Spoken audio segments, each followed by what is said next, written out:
The doorbell rang by Pat Hutchins. The doorbell rang. "I've made some cookies for tea," said Ma. "Good," said Victoria and Sam. "We're starving. Share them between yourselves," said Ma. "I made plenty." "That's 6 each," said Sam and Victoria. "They look as good as Grandma's," said Victoria. "They smell as good as Grandma's," said Sam.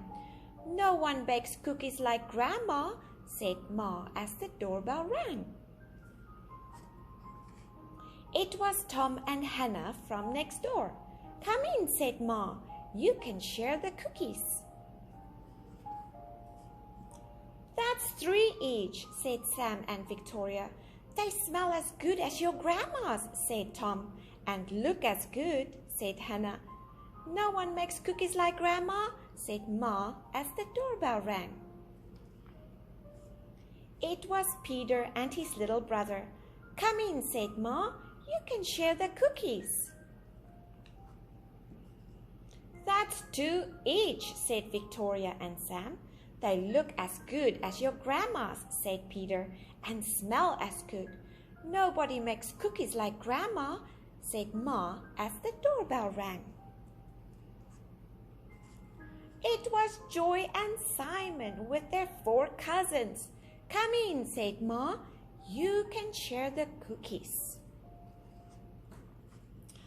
"That's 1 each," said Sam and Victoria. "They smell as good as your Grandma's," said Joy. "And look as good," said Simon. "No one makes cookies like Grandma," said Ma as the doorbell rang. And rang.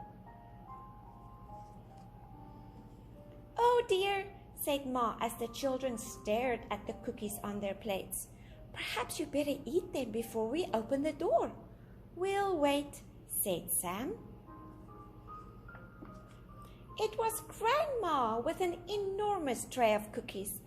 "How nice to have so many friends to share them with," said Grandma. "It's a good thing I made a lot." "And no one makes cookies like Grandma," said Ma as the doorbell rang.